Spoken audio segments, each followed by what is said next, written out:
going on, guys? Welcome back to this week's episode of Outside the Arena with Rob and Griff. I'm Griffin Senek, joined by my co-host Rob Golenberger, and we're back recapping today the NFL draft. NBA playoffs are going strong. It's been a very, very fun week full of sports. But before we get started, I do just want to say make sure to like, comment, and subscribe on the video. We appreciate it greatly. If you just drop a subscribe, it would mean so much to us. Show that you're enjoying the video, supporting the channel. So yeah, go ahead, do that.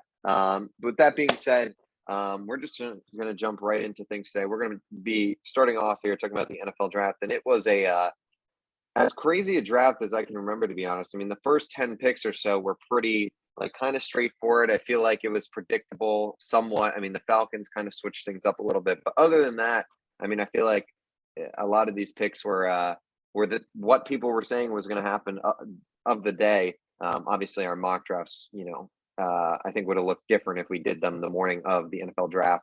Yeah. But, I mean, 11 through 20, though, once we started seeing some trades, things got really crazy. I mean, I do want to start at the top of this draft, though, before we jump to kind of the craziness that ensued.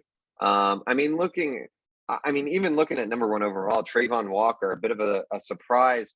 I mean, if you said that a month ago, people would be saying that you're insane. But Trayvon Walker goes ahead of Aiden Hutchinson. To be honest, I think Aiden Hutchinson, honestly is happy with what happened because he gets to stay in Detroit. I mean, the Lions are thrilled to have him. I think that Detroit honestly might be a better situation right now. I kind of like the way Detroit. I mean, I thought Detroit had a hell of a draft. I mean, what did you think about the top of this draft? And then we saw Derek Stingley going number 3, 2 top 5 corners, 2 top 4 corners. Pretty insane. I mean, looking at the first 5, what were your thoughts about, how it went down? Yeah, first 5 all defense. Not too much of a surprise. I kind of think it sort of went to plan, as you said, as everybody thought the day of. I think this sort of illustrated that the Texans have their own board sort of separate to everybody else because, I mean, Derek Stingley top 3 was a little surprise, even though I had him there in my last mock draft, I believe. I mean, I just can't remember the last time these 5 guys were all defense. The first 5 guys are all defense. I don't know. Pass rushers are just important, man. You could argue that they're maybe the most valuable position in the league today outside of quarterback. And I think you saw that with a weak quarterback class. You saw 5 pass rushers and 2 potential, what they're hoping, the CB ones in the future. If it's not this taught me, it's like, if this league isn't about getting a quarterback, it's about getting guys who can stop the quarterback. That's, that was the strategy. And I think, honestly, the big winners of the top 10, in my opinion, were the New York Giants, just because I think everything sort of fell exactly how they wanted it to. They were able to get Neal at 7. They were able to get their guy. But yeah, I mean, I kind of think just this, 5 defensive guys fought 3 pass rushers is very interesting to me. I mean, I think, just goes to show you this, everything's about the quarterback, even when it's not about the quarterback. So. Yeah, I mean, I was very surprised. I mean, Trayvon Walker, number 1. I mean, we're obviously going to see how this plays out. I mean, this is really the only, since I've seriously started following the NFL, the only situation where I can really remember the number 1 overall pick being someone who really didn't have too much success in college. Trayvon Walker obviously was a good player, but he really did not put up the stats that a guy like an Aiden Hutchinson did, per se. I think part of that's because that Georgia D line is so stacked and there's so much talent there. And, the best one the best player didn't even come out this year, in my opinion. Jalen Carter, number 88, is going to be a surefire top 5 pick next year, which is crazy to think about. Sorry, Griff. Sorry to interrupt you. Keep going. No. But, I mean, we're going to see. I mean, I thought Hutchinson should have probably been the number 1 guy. I mean, Thibodeau arguably could be the best guy. I mean, those 3 guys, I mean, it's really unclear who will prevail. And I think we'll see pretty quickly, what that case will be. Derek Stingley at number 3. I mean, it's pretty crazy. I mean, there's some serious talk that this guy was going to fall at some points to, even towards the 20 range, that, his draft stock had really plummeted after a bad season. And there he is, top 3, probably as high as he would have gone regardless of, Yep. If he could have declared after his freshman year and had that same hype, it's probably the same situation where he would have gone at number 3 overall. So clearly you see what the Texans think of him. Jets, I thought, we'll talk about the Jets as a whole, but obviously they had a really strong draft, and they also were a team who the board fell their way. And and Garrett Wilson, Sauce Gardner. Those were the two players. I didn't have them in the right order, but Yeah, yeah, I think 2 weeks ago, I think I yeah, had Thibodeau maybe last week, but I mean, after all the reports came out, it was clear that the Jets really weren't too high on him. But I mean, Sauce Gardner and Garrett Wilson. I mean, that is heck of a two players to go get, and then two of the picks that I think were really question marks here are the Panthers and the Falcons. I mean, the Panthers really illustrated early on what the NFL thought about this quarterback class and how bad it really is, because they're a team that desperately needs a quarterback. Matt Rule desperately needed one, potentially needs one. I mean, he obviously, they drafted Matt Corral in the third or fourth round, and the draft, the board fell their way. That worked out well for them, but they went for Ikem Ekwonu, who obviously that in my opinion is the right selection there. It was just a question of if will they go quarterback, and then Drake London for the Falcons, first receiver off the board, top 10 guy. We're going to see how these wide receivers, who was the best. I mean, that wide receiver stretch from 8 to 11 or 8 to 12, I should say. Sorry, of Drake London, Chris Olave, Garrett Wilson, Jameson Williams, all going. I mean, insane. I mean, I guess that's kind of the next point. I mean, these wide receivers. I mean, the wide receiver position right now is it is hot, and it's becoming arguably one of the most important. Like most teams, because of these contracts that these wide receivers got this offseason, they're drafting receiver and they're putting a premium on it. We saw 4 top 12 receivers, 6 top. Yeah, then they're gonna have to pay them even more than the guys that are being paid now. It's just the funniest part. But yeah, just back to this Walker Hutchinson thing. I mean, I think this is sort of the ultimate test about the NFL betting on trades. You saw it with Josh Allen taking over Josh Rosen, which a lot of people saw as a more raw guy versus a more polished guy. And I think this is, another one of those tests about if Trayvon Walker puts it together. The Jaguars obviously believe that he's the best player in this class by a wide margin. This is a guy who can drop into coverage. He can rush the passer from any spot on the defensive line. He can play any position on the defensive line. It's the ultimate test of traits. Obviously, Hutchinson and even Thibodeau put together a more complete college career and were much highly regarded earlier in the process. But obviously, it's the ultimate test of that and sort of this direction the NFL has been shifting in. So back to the receiver point. To be honest with you, I can't really, give the Falcons an F or an A plus. No. My thing is just like, if they thought it's all about what their own personal board says, obviously. So it's like Jets. It's clear the Jets thought Garrett Wilson was the best receiver on the board. I think probably that was the case even if Drake London was there. Drake London was the best receiver on the Falcons board. Like it all depends. So I'm not gonna give them rank on the wide receiver.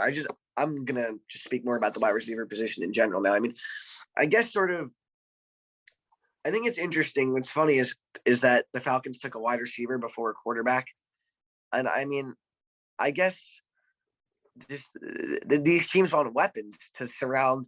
It's funny because the Lions need a quarterback, they didn't get one. The Falcons didn't grab one until the third round. These teams are more important. We're just more preoccupied, like you said, with getting these explosive players surrounding their future quarterback. And I think these teams really are just looking ahead to 2023 and 2024. They're looking ahead to Caleb Williams. They're looking ahead to Bryce Young, to CJ Stroud, to Grayson McCall, to Will Levis. Next year has 4 quarterbacks that would have gone in the top 10 this year. Undoubtedly. The only questionable one is the guy from Coastal Carolina, but the teams love him apparently already. So, I mean, and then in 2024, you got Caleb Williams coming out already. We know that. It's just these teams are building playmakers for quarterbacks that aren't in the league yet, because these teams are preparing for next year. The likes, I would have said the Falcons before their Ritter pick, but the likes of the Lions and I think, the Panthers, these are teams that are looking ahead towards next year. I mean, I think it's interesting. They did get Matt Corral, the Panthers, but I'm not so sure that these guys in the third round. This leads me to my next point. These guys that were taken in the third round are so, I think outside of the Titans with that Tannehill Willis pairing, are these teams taking these quarterbacks in the third round are not precluding themselves from taking a quarterback next year. And I think that's really where the ultimate goal is for a lot of these teams. The Atlanta Falcons, I think I don't know how safe Desmond Ritter is in Atlanta. I'll just say that. Yeah, I mean, I agree with that. I think that looking ahead to next year's draft class, I mean, it's an insane class. I mean, the quarterbacks in that class are going to go, and you look at the top of that board, and the 2 best guys, CJ Stroud, Bryce Young, and I mean, I'm sure another one is going to emerge right up there with those 2 and be really probably considered in that group. But I think you're looking at a team like Detroit, for instance. I think the Detroit Lions are. I mean, if they land one of those guys, I mean, this has been a really successful last year through the draft. I mean, they're really. I mean, they're just. I think what we saw this year, and you kind of said it well, is that these teams, in a year where position players and the wide receiver class was extremely strong, the top tier offensive tackles were really strong.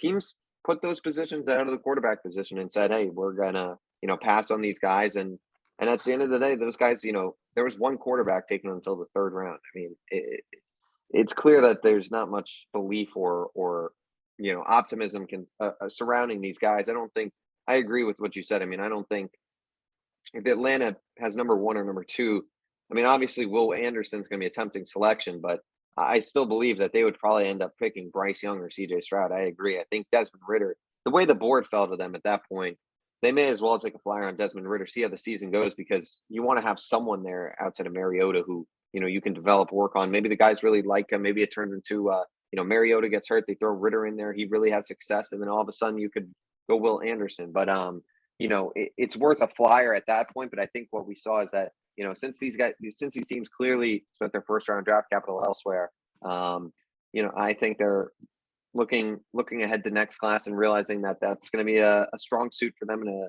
ability to upgrade then. And, I thought that,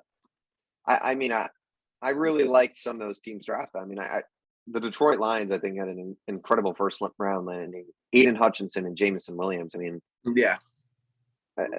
What a draft! I mean, I didn't love the Vikings draft at all. I mean, I didn't love that. Like, it worked out. I mean, I don't know that trade. I think they could have used the 12th pick. I mean, sorry for interrupting, but like the Vikings they traded. My issue is that they traded down 20 spots to allow their division rival to get an explosive player, and they did it twice. They did it with the Packers and they did it with the Lions. Like, look at the details of that Lions trade. The Lions moved up 20 spots in the second round and 20 that trade was in the first round, and fleece, had to man. get a complete fleece. I just didn't love that. I mean, I get that, the analytics says that moving down is good, and obviously it worked out for a team like the Eagles last year, and Vikings are now a very analytically driven organization, but I don't know if I love that. Just the fact that you're going to have to go up against Jamison Williams two times a year for the next however many years if his knee is healthy. That's not good. So I don't know if I would allow a division rival to move up and get them like that, but we'll see. But yeah, I mean, I think the mid-20s or the mid-teens were obviously the story of this draft. Yeah. I mean, you can talk about your birds. Why not? Yeah, we can shift into the Eagle. I love that. I love I thought the Kyle Hamilton slip was a little interesting. I think teams are very scared of that 40 time. And I think it's very clear that the Ravens and their players wanted Jordan Davis on their team. That was going to be their pick.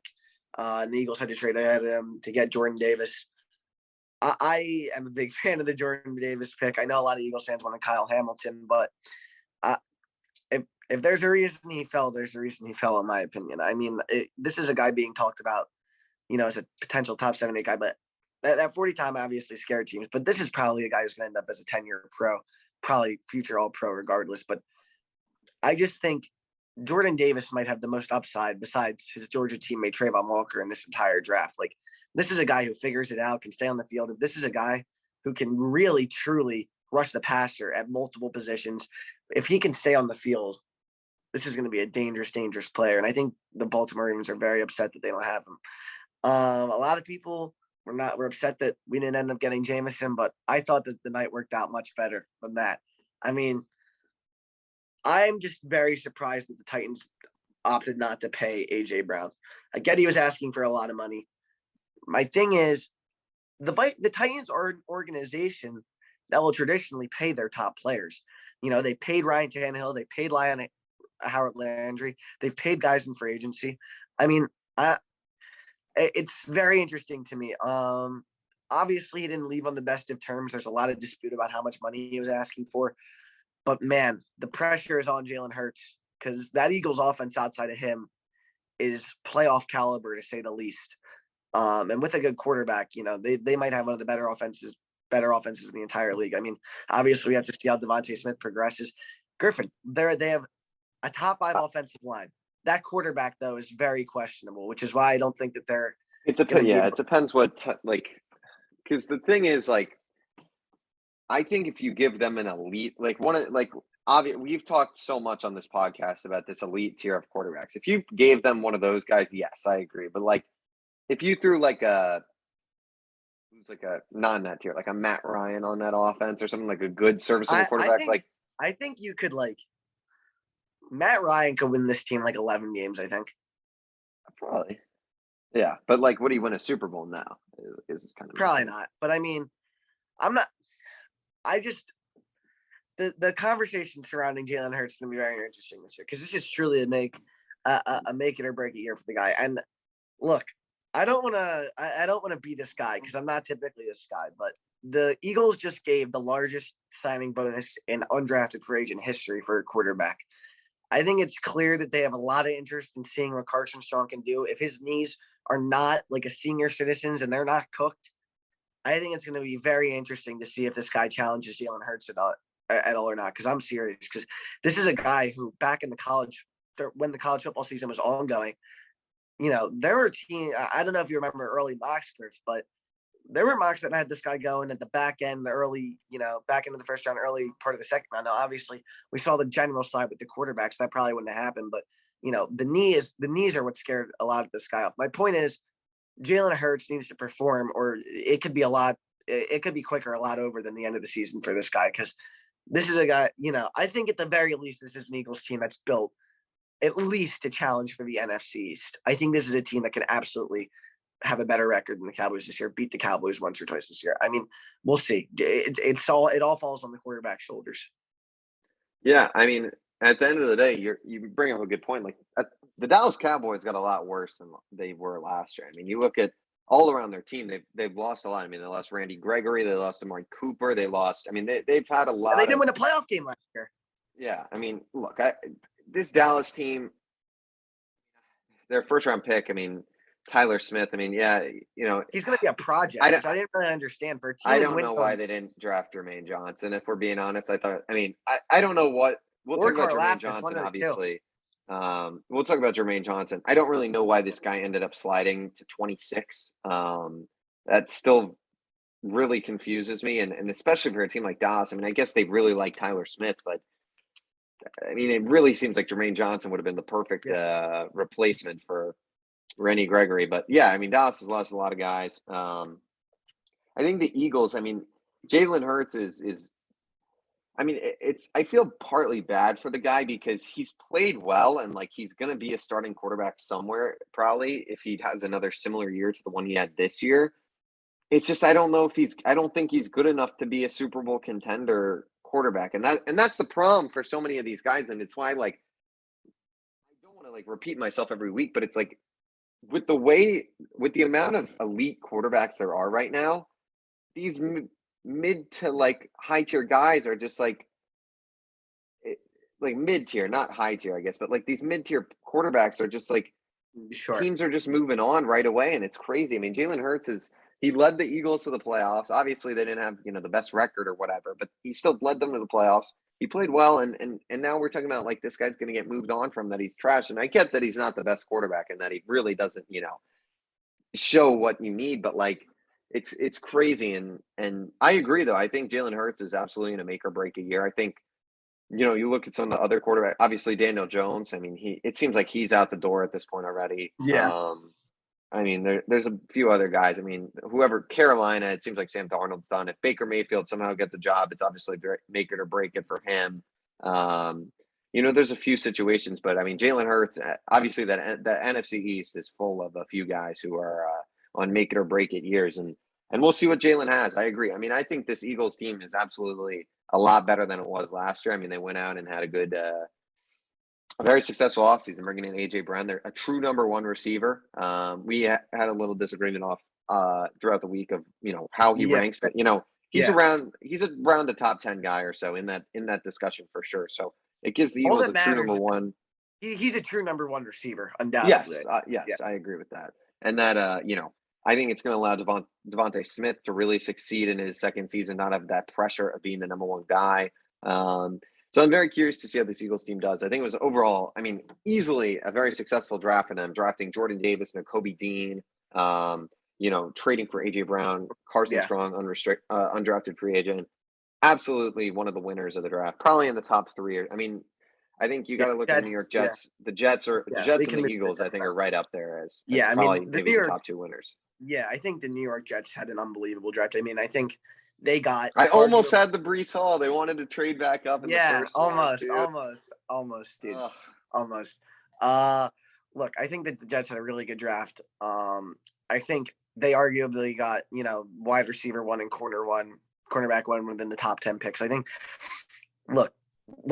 I think Sauce and Stingley are both going to be in this league for a long, long, long, long, long time. Like, these are both true number 1 corners. And I think, the Jets not having up to give, I guess we can talk about the Jermaine Johnson slide now.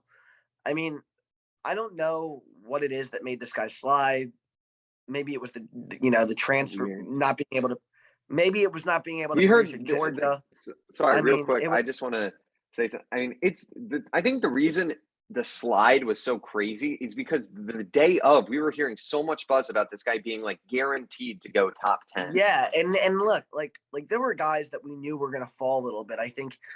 Even we knew a Tyler Linderbaum was probably not going to go until the mid-20s. We knew Kyle Hamilton was, had a pretty good chance of falling out of the top 10.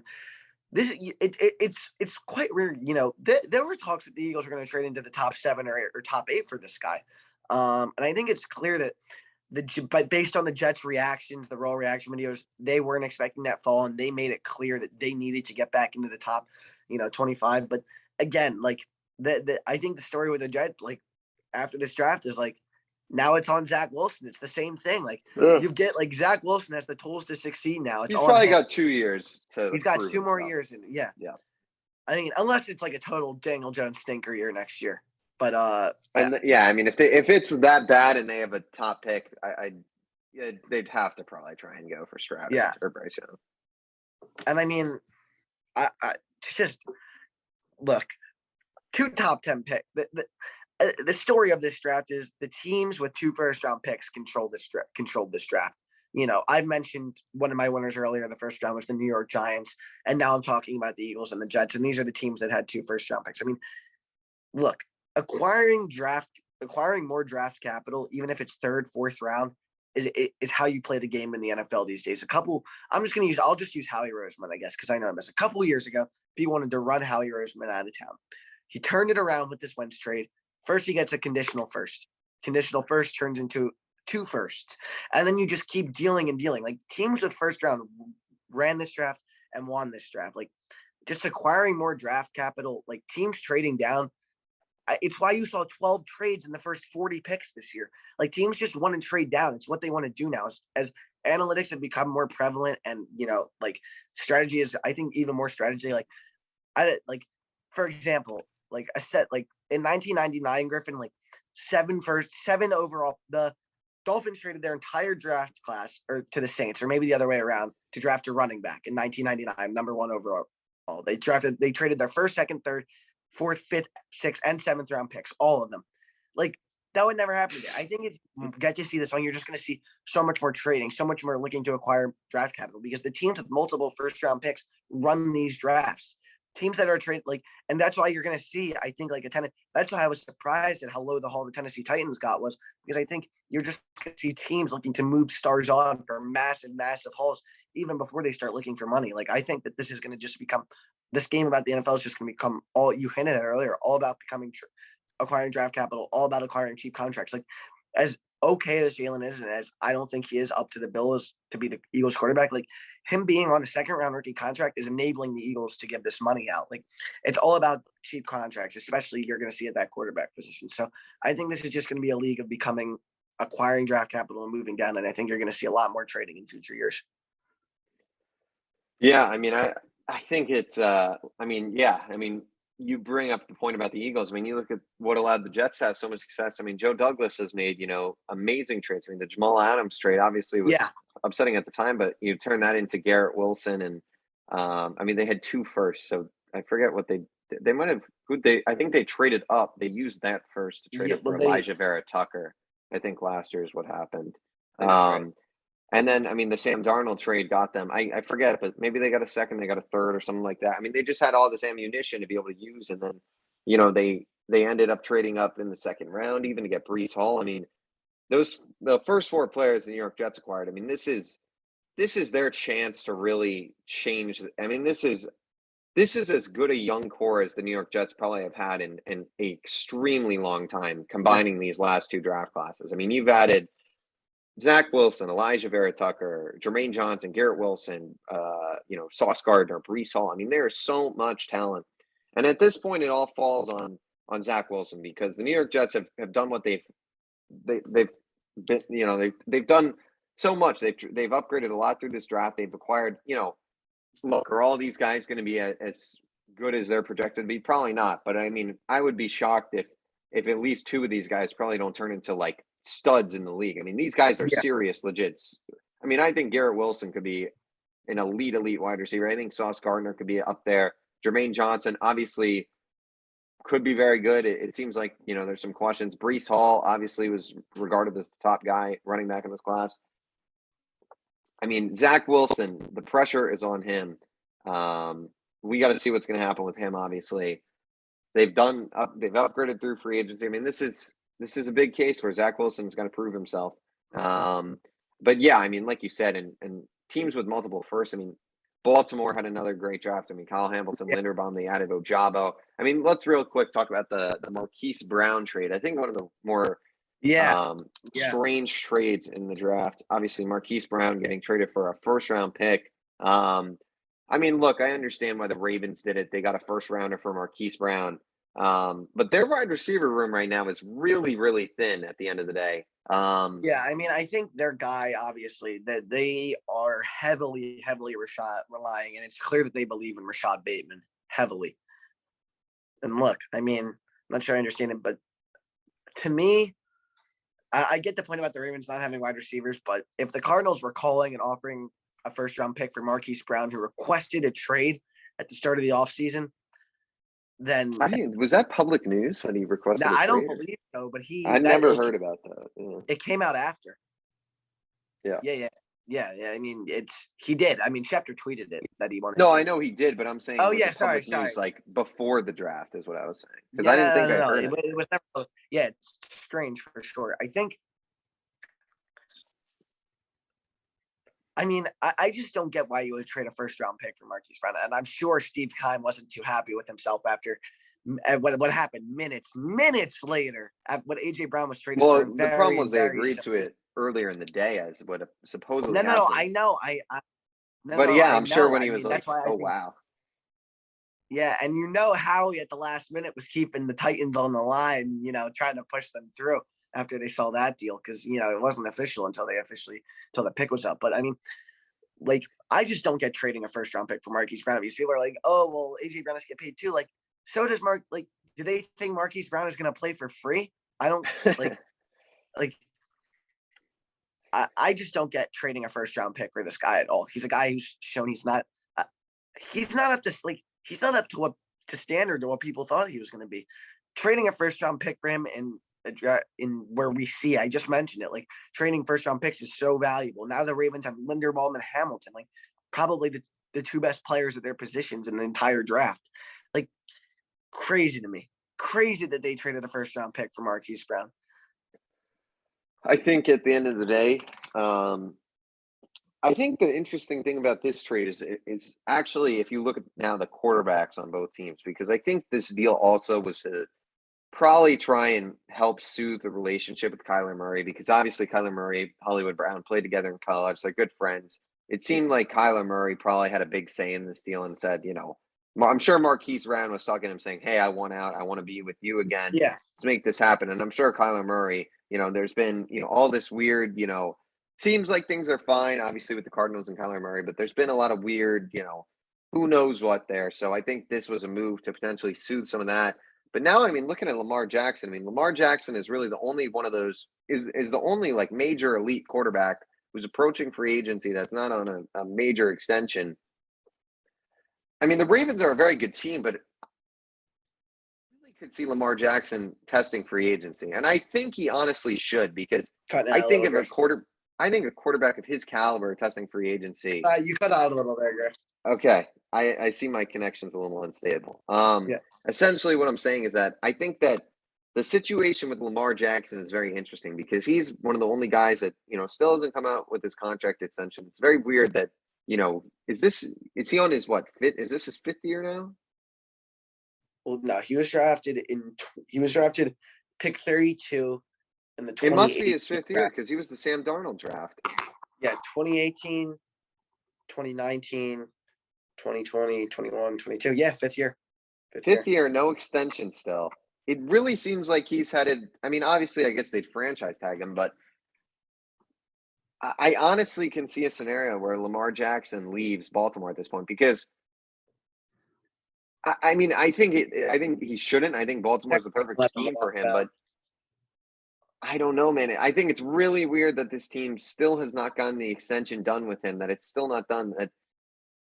It's very weird to me. I think it's very weird, and I think his reaction to the trade, I mean, obviously it didn't seem like he was too happy with it. It's, he's really got no weapons. I mean, outside of Mark Andrews, obviously, but it's a very weird situation in Baltimore, I think. I agree. I mean, I think I trust the Ravens front office to get it, not do something stupid and get a deal with him and make sure he doesn't leave because, at the end of the day, I mean, their QB's better than Lamar Jackson. That's how I'm saying, but it's very rare that you're going to find a quarterback better than Lamar Jackson to replace him with. That would be really stupid if they did do everything in their power to make him stay. And I think that the Ravens obviously have by far one of the best front offices in football. Eric DeCosta, obviously, took over from Ozzie has done an awesome job since then. Obviously, we just talked about how they had a great first round. I have faith in them to get a deal done with Lamar Jackson. But look, obviously, they're going to be bidders from all around the league if the guy like Lamar leaves. I mean, there were teams willing to pay Derek Carr $30+ million. I can only imagine what a guy like Lamar, and only his fifth season would get. But I very highly doubt he would leave ever. I mean, or they would let him leave, I should say. Unless he really requested a trade out, which he hasn't done. I could not see that the Ravens, under their own power, would not want to get a deal done with this guy. Which leads me back to the AJ Brown trade. It's this guy is 24 years old and is already a wide receiver one. These guys aren't growing on trees. My thing is, you traded AJ Brown for a guy who at best becomes AJ Brown. This is Treylon Burks' absolute peak of his ceiling is AJ Brown. And what happens when Treylon Burks becomes AJ Brown, if he does, which is what you're hoping for? Then you're gonna have to pay him. So what are you gonna do then? Whatever. I mean, these guys, I just don't get trading 23, 24-year-olds at the peak of their powers, especially at valuable positions. I understand what the Jets did because they traded a safety whose primary role is blitzing. It's very different, in my opinion. But yeah. Well, yeah, the Jets also got 2 first-round picks for total different. Yeah. Which is, I mean, pure insanity. But I mean, I think this year, I think that Tennessee is just in a spot where they're just not going to be ever good enough to win a Super Bowl with Ryan Tannehill as their starting quarterback. And I think that their team they're in a really tough spot because they've got a lot of talented players. They've got obviously Derrick Henry, who's a superstar, but at some point, Derrick Henry is going to start to slow down. And obviously we saw him get injured this year, kind of the first real time in his career. We're going to start seeing him slow down, but they've got a lot of talent on the defense. They obviously have signed so many guys. I mean, it's really tough, but I just think with Ryan Tannehill as their quarterback and, the way the wide receiver room has changed there. I mean, now you've got Robert Woods coming off a torn ACL and he's kind of getting up there. Treylon Burks. I mean, it's just not, I don't think this team is going to do much. So who knows? I think this year, though, is interesting with these receivers in this draft class. And it's part of the reason why Deebo Samuel probably ended up not getting traded is because this is a very good top-heavy wide receiver class. Drake London, Garrett Wilson, Chris Olave, Jameson Williams. Those 4 guys all could turn out to be superstars in the National Football League. But that's different than next year per se, where, I don't know the class too well, but I essentially know that you've got Jackson Smith and Jigba, and then it's kind of a little bit of a drop off from the rest of the pack. I mean, this year there was a really strong receiver class. I think Bama has one guy. I think Bama has a guy, but I think it's them two, and then I think it's a bit of a drop off. Whereas this year, there's a lot of guys. Very rarely you're going to get a wide receiver class as strong as this at the top. Yeah. So, I mean, I can understand teams, wanting to end up drafting, some of these guys. I mean, Chris Olave at 11 was interesting, but I mean, we've already talked about this draft for a lot. I mean, real quick, we haven't really talked about the quarterback, so we'll end with that. I mean, the quarterbacks in this draft class. Obviously, we saw Kenny Pickett at 20, who, it appears that he'll be the guy there. I mean, I wonder who will start on in the first game of the season, if it'll be Kenny Pickett or Mitch Trubisky. I'm very curious to see, but obviously Malik Willis goes in the third round of the Titans. You've got Matt Corral, third round of the Panthers, Desmond Ridder, third round of the Falcons. It's clear that the NFL didn't view these guys too highly. I mean, Malik Willis, I think, was the one where I was really shocked, because at one point there was a lot of buzz for Malik Willis about this guy going really high and in the end it was pick 86. I mean, what was your thought on the quarterback fall, and what do you think about how these guys will end up? I mean, do you see any of these guys? I mean, we've kind of talked about it, but who out of the I'll rephrase. Obviously, Kenny Pickett's probably in the best situation for getting playing time, but who out of those guys could you really see potentially getting a situation for success on the team they're drafted in? I guess Malik Willis, because the Titans are probably in the best situation out of like the top quarterbacks that were drafted. I mean, I think there's a good shot Sam Howell takes Carson Wentz's job at a certain point this year. I don't know. He's got Carson Wentz has a lot of money on this deal. Yeah, but he's also terrible. He's serviceable. Serviceable for a team that doesn't want to make the playoffs. Sure, but I mean, he'll win you like 8 or 9 games. Yeah, but that's not. Yeah, I mean, I guess with a good team he did around, this year. He's got better weapons to throw to this year than he has probably ever almost in his career. Yeah, outside of 2017, but yeah, I agree. Look, I mean, I'd say that the quarterback with the best situation is definitely Malik Willis, and I think Malik Willis will be the starter in Tennessee by the end of this year, despite that Ryan Tannehill contract. Because, like you said, like the thing about Malik Willis is that if he fulfills his potential, this is a guy who can compete with that top tier of QBs, like if he can do it. But I don't think it's going to happen. I think he's way too raw of a QB prospect. I think it makes sense. However, I do like the pick for the Titans a lot because, like you said, I think at a certain point, there's going to be a youth movement within the Titans. They've kind of realized that this current crop guys isn't good enough. Just funny enough, because they really should have beaten the Bengals last year. That was a total choke. They had their shot this. I think their last year they were the ones that was the best shot they had. Yeah, and I mean, look, giving Ryan there are no two ways about this. Giving Ryan Tannehill their contract, fuck their organization over. Sorry, but fuck their organization over. Like they had to trade away their. Yeah, it's a shame that they had to give him the contract, and because at the time they had to. He was playing well. They didn't have any other options. Like they had to, and it's just it messed them up. And look, I think Malik Willis is probably going to be the guy there by year's end. But look, I think it's clear that the Steelers didn't get a memo, because I understand that Kenny Pickett they must. My guess is if the Steelers weren't so desperate for Pickett would have been down there with the rest of these guys. I think if the NFL was low on all these quarterbacks, then the rest of these teams were low on all of them, in my opinion, like not just Kenny Pickett. And I think that the Steelers probably missed the memo, but whatever. I mean, I just think, look, like a GM's thought process is, if I pick a defensive end in the first round and he's not good, that's not going to cost me my job. But if I pick a quarterback in the first round and he's not good, then it is going to cost me my job, because there's a lot more attention on that. And like, I think that's what it came down to. At the end of the day, they were fine with taking risks on guys in the third round. But look, the only reason these guys were talked about so much is because of the position they play. And I think it's also going to signal a little bit of a disconnect between draft media and the draft. So rarely, I think, have you seen draft experts get so much wrong in terms of the quarterbacks, because we thought all these guys, even Hal, we thought would be gone by the end of the We third both round. of us had 3 or 4 guys almost. Yeah. In all of our mock drafts going for sure. I know. I believe I had 3. I mean, look, Matt Corral at the end of the third We round. had like 2 in the top 10 at times. Yeah, look, and I mean, I'm a little surprised at Malik Willis' drop, but look, I'm not blaming any of these NFL teams because I kind of feel the same way. Like, these guys aren't up to par with, like, just wait a year. And teams are willing that if you have some patience, your team's going to be set up a lot better for the future. These guys are not on the same caliber as Bryce Young, CJ Stroud. Like, they're not. And I think Bryce Young isn't not even close. I think, like, Bryce Young, like, makes all these guys look silly. And, like, even I said it in a couple years, like Caleb Williams is that dude, and teams know he's that dude, and all they have to do is wait 2 years. And they're, like, beyond Bryce Young and CJ Stroud for next year, Grayson McCall and Will Levis, who I mentioned earlier, but they would have been 2B1 by so much in this draft class. It's not even funny.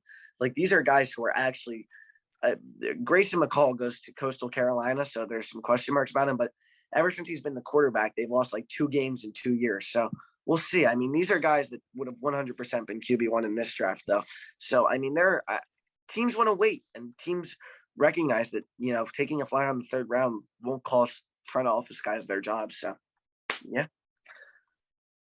All right. With that, we'll move on from the NFL draft. I'm sure we'll talk about some of these guys, obviously, as we get closer to the season, start seeing them in action. But, I mean, there's still some NFL pieces to fall. We're going to obviously cover the NFL, as we get closer. But, I mean, this really is kind of the, there's a bit of a lull period that the NFL will start to enter for a few months where, things are slowing down, and you probably won't hear as much NFL from us. But we're going to talk about the NBA playoffs right now. Obviously, the second round is upon us. Are all series finally finished at this point? Yeah. Okay.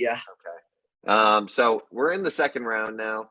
The Bucks right now are up on the Celtics by 15, actually. So they've made a comeback. Wow. Yeah. Wow. The Timberwolves series, man. I mean, the Timberwolves just choke the leads every single time. I mean, that's pretty embarrassing. They were the better. Look, the Timberwolves were the better team for 75% of that series, but man, D'Angelo Russell is not good enough. They need to get rid of him because they need someone better to pair with Ant and Cat. If they got a real star, if they got a Damian Lillard in there, the period's wrong. But D'Angelo Russell was just, ironically enough, for Mr. Ice in his veins, he was not very good enough. He was not good enough in clutch. So, just bad for it's just got to leave such a sour feeling in the mouths of Timberwolves fans because they, I would venture and say they were the better team in that series, I thought. And they lost in 6 games. Just a testament to how bad they were in the fourth quarter of the games they lost. Because, man, blowing 2 20-point leads at home is disgraceful. You can't have that happen. I mean, I saw it with the Sixers last year. Can't happen. Like, it's a fun team to watch, though. A really fun team it was. Yeah, and Memphis really isn't very good. Desmond Bane is a player, though. Yes. I will. I mean, obviously, I did pick the Timberwolves, so I was wrong about that. But, I mean, I just think the Memphis, regular season kind of, No, yeah, that's why I picked it. It was just obvious. I just don't think this team is on the level of 4 or 5. Do you remember? Did I pick Warriors in 4 or 5? I do not remember. But, yeah, the Warriors will probably win in 4 or 5 games, I'm sure. To me, though, I mean, there's no team here who I could say is the clear favorite. I would have said the Celtics before today. I think the Warriors are good. I think I don't know. I think they do have some weaknesses, though, especially, guarding those big guys in the playoffs, I think is going to be very interesting. I think seeing how they deal with DeAndre Ayton in the West and, whether it's Giannis probably or, praying it might be Joel Embiid, whoever it is in the finals, we'll see. And, look, I guess we'll turn our attention just to, previewing a couple of these series. I guess we'll start with Bucks Celtics because it's already underway. But I mean, look, a little bit of surprise in game 1. I picked the Celtics prior to that series. I'm going to stick with that prediction. A little bit of a scary moment earlier when Marcus Smart might have dislocated his shoulder, but he's fine. No Chris Middleton, but look, I think Giannis is just in a tier of his own. This is a guy who can take over a game, pushing in on both sides of the ball, and he can just take you out of a game. Like the Celtics are really triple-double good right now. the Celtics are really good, but the issue with them is the Brooklyn Nets couldn't play defense. And the Brooklyn Nets were massively overrated coming into the playoffs. I picked the Celtics in 6 before. I was a little off. I mean, Celtics in 4. But the Brooklyn Nets couldn't play defense. Jason Tatum was getting in the lane, and Bruce Brown and Seth Curry were there. Now it's Giannis and Brook Lopez. So I think that's going to be the key to the matchup is how well can the Celtics get their bat. They've been living in the paint recently, and, we'll see whether Jason Tatum can get his. But that's going to be the story of the series. And yeah, what do you think, Griff? What are your thoughts? I think the Bucks are. I think the Bucks are really good. I think that they are the best team right now in the East. Even with, Chris Middleton's not playing, and this team is up right now, 16 points against Boston. Yeah, nuts. Yeah, that's nuts. Giannis is just so good. I think Drew Holiday is massively underrated. He's got 21, 8, and 5 right now. He's playing out of his mind. They're just a good team, and they've been there too, I think is the thing. The Boston Celtics, obviously these guys have played in the playoffs, but right now the Milwaukee Bucks have that NBA Finals experience. They were there last year. Obviously the Heat were in the finals, but it wasn't the same. Like being in the NBA Finals and having that experience of playing in front of a visiting crowd, and being in so many playoff games, it's just so huge. I just think the Bucks are I think Giannis Antetokounmpo he's just so hard to stop, and I think that Boston is going to have to shoot. I think Boston is going to be tested offensively, and we're seeing that already. They're shooting, I think I just saw it, like 32% from the field right now against Milwaukee. I think that it's a steep difference in what they're experiencing, and I think we're already seeing that they're struggling with how to play against a team that's so strong defensively and also has, the most unstoppable player in the NBA in Giannis, who's, 21, 12, and 12 right now. It's just like, how do you stop this guy? Giannis is 8 for 23 too. That could be the worst he'll shoot throughout the whole series potentially in a game, is 8 for 23, and he's dropping to 21, 12, and 12 on you. It's just like, what are you supposed to do? Yeah, I also think this idea, like I keep mentioning it before, but like if the Celtics lose this series in 7 or in less than 7 games, then the Brooklyn Nets have to consider blowing things up, because I don't think the Brooklyn Nets should blow things up. I think Steve Nash needs to go, and it's insane that he's not going to get fired. I don't think Kyrie is up to standard at all. Kyrie's playoff record without LeBron, and then by record I just mean resume. Like, bro, come on, look at that. It's like 21 points per game on like 41% shooting. Like, him without LeBron is terrible. And like, I'm sorry, but like Kevin Durant just is not in that top tier of guys if they get something. But like, back to my thing, back to my point. And I'm not sure you can disagree with that, considering that he hasn't won without Steph, and he hasn't he was hurt for most of the season. Like, he came up and was small in the playoffs. Like, I don't know how you can put him on that. They had a horrible series, and all like a horrific. Him and Kyrie had a horrific series. Horrific. Like, but this is a team that like is relying on Ben Simmons to save them. But that's another point. But back to the Boston Celtics. I don't want to make everything about the Brooklyn Nets like ESPN does. So let's go back to the Boston Celtics here. Look, I'm not counting Boston out of this series because they're down. They're down by double digits in game 1. But it's just going to be so tough for them to get the buckets that they did in the Nets series, and they're really going to have to grind way harder. Like, Al Horford was dominant in that series, and that's just not going to be the case in this Bucks series. And I keep going back to it. I've said it a couple times in this podcast before, but Brook Lopez returning really changed the course of the Bucks season, because there's a point where they're only 6-7 games above 500. They're filing a little bit. They have lost a few straight games, and Brook Lopez has come back. And Brook Lopez's career reinvention has been insane, because this is a guy who took 11 threes for like 7 years in his career. Now he's like a 40% dead-eye 7-foot sniper, and it's just one of the biggest weapons on the floor, one of the best defensive players in the NBA. And like you said, the Bucks defense is just stifling. Like, Drew Holiday, Giannis, and Brook Lopez on the floor is just utterly absurd. Yeah, it's just going to be tough for Boston here to get their buckets, but I still think Boston is a really great basketball team, and I think this is a series that's going to go far. We're gonna see. I'm excited to see what happens. I think with that, we'll turn our attention though to the Philadelphia 76ers. I mean, I feel like we touched on the Warriors. I think we both honestly think the Suns will probably beat Dallas. Yeah, I think that's going to be a great series, though. I mean, this is going to be a test of Luka's greatness. That's what it'll be, a test of Luka's greatness, because that Phoenix Suns team is going to be healthy and ready to go. Yep. All right, so the last thing we'll talk about today, Sixers Heat. Obviously, Joel Embiid is really, really banged up right now. He's, You they're saw the saying Woj bomb, though. You saw the Woj bomb earlier, though. 3 or 4 is what they're saying right now for Embiid. I mean, However, the Miami Heat. Did you see their injury report today? I did not. Kyle Lowry out for tomorrow. Jimmy Butler questionable. Tyler Hero questionable. Max Strus questionable. Gabe Vincent questionable. 5 rotation members questionable or out for tomorrow. So we'll see. But yeah, I mean, look, it's going to be tough without Joel Embiid. This is going to all depend on whether we see either Tyrese Maxey explosion like we did when the Sixers beat the healthy Heat without, Joel and James a month ago. If a Tyrese Maxey explosion occurs, I mean, I think anything is possible. And obviously the main thing that's relying on, as you know, is can James Harden truly be James Harden? Can he be the 1A? Can he be the guy when asked to be? And, we'll see. Because if the Sixers steal one game in Miami without Joel, and you see Joel and that face mask coming back to that insane Philly crowd tied 1-1 in game 3, it's going to be tough for the Miami Heat, especially with what seems like a really, really injured Kyle Lowry, who's, they've had 5 days off, and this guy missed game 5 and 6, and he's still out. So, I mean, we'll see. It sucks for him. But look, I mean, I think that the Heat are probably going to grab both in Miami, but if the Sixers can steal one, I think this series becomes very interesting. I think that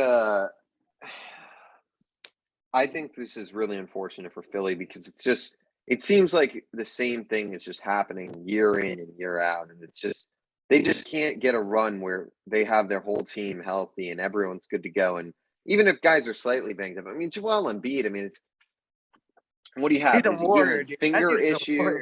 Yeah, he Yeah, really is. But I mean, this guy's going to be his body's going to be broken by the time he's like 34, 35. I mean, it's so unfortunate because Joel Embiid is just not going to have longevity in the NBA. It's just impossible if the Brady's suffering injuries. But I mean, a healthy Joel Embiid, and I think the Sixers are, going to win this series. But all of a sudden, I mean, Joel Embiid is dealing with what? He's got the orbital fracture now. He's coming off a concussion. He'll be the fraud. Yeah.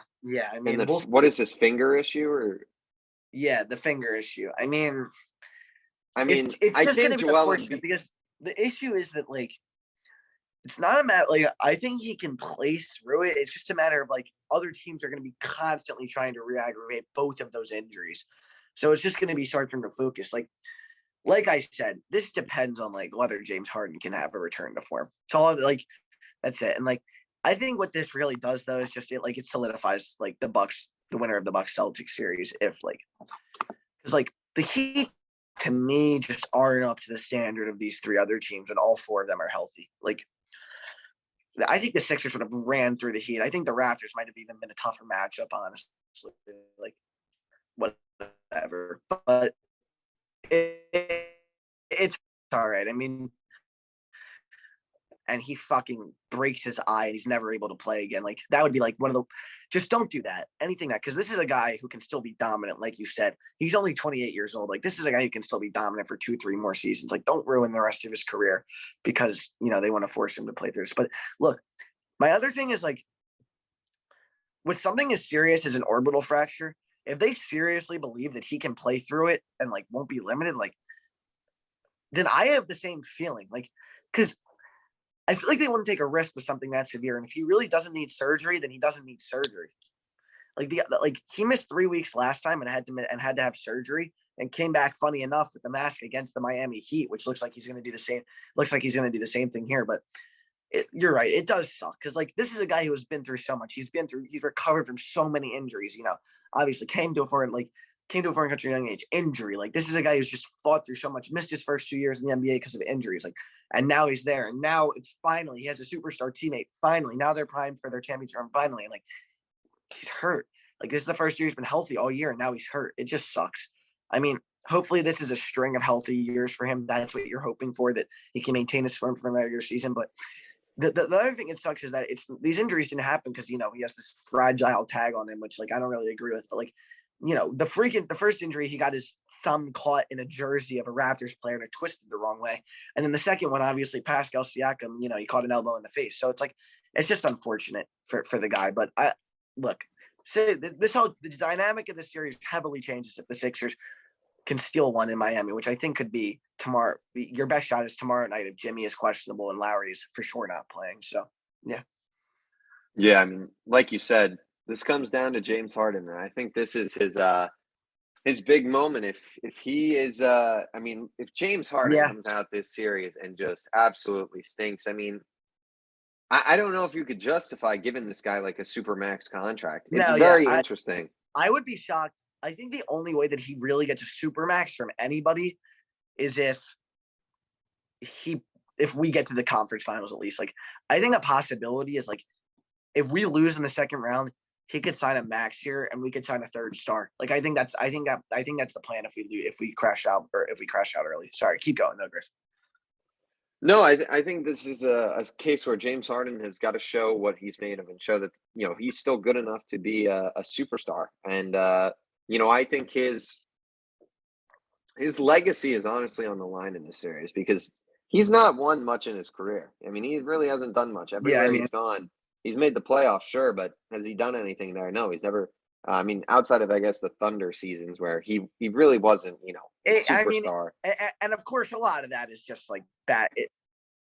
A lot of that is like bad luck that he had to go up against the greatest, one of the greatest dynasties to ever play the sport for 4 straight years. I mean, like, it sucks. It sucks for him. Like, and the Chris Paul. I mean, he had them beat though. He had I'm going to defend James Harden's reputation just for a second. Like, this is a guy who in 2019 averaged 34, 10, and 8 against the Rockets with extremely injured Chris Paul. In 2018, had the Warriors down 9 at halftime, up 3-2 when Chris Paul hurt his hamstring. Like, this is a guy who's just been so unlucky. And I think he has this really bad rep as a bad playoff performer. And in reality, like, you compare like the likes of him and Steph Curry's playoff numbers, they're really not too different. Like, well, I don't think Steph Curry is like a playoff superstar either, though. No, but even like I'm gonna send you a graphic after this podcast ends that I think you'll find very interesting. But like, we'll see. I just think, but you're right. Like, in terms of legacy, like, one of my main points by mentioning all those facts is like none of those facts matter. Nobody cares about that.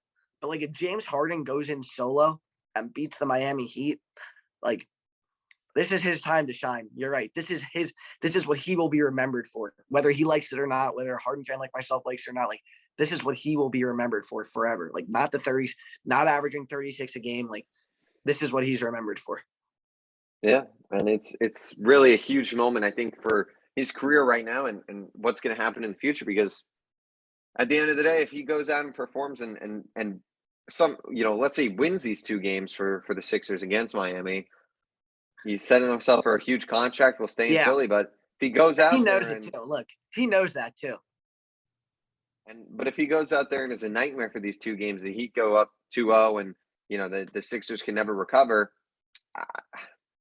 I don't know, man. It's really tough, and I think Embiid being out is just it's so unfortunate because it just seems like every year the Sixers team is just struck with something of some nature. I mean, obviously last year it was just. They just weren't good enough. And obviously, we'll see what happens this year. I'm very curious to see.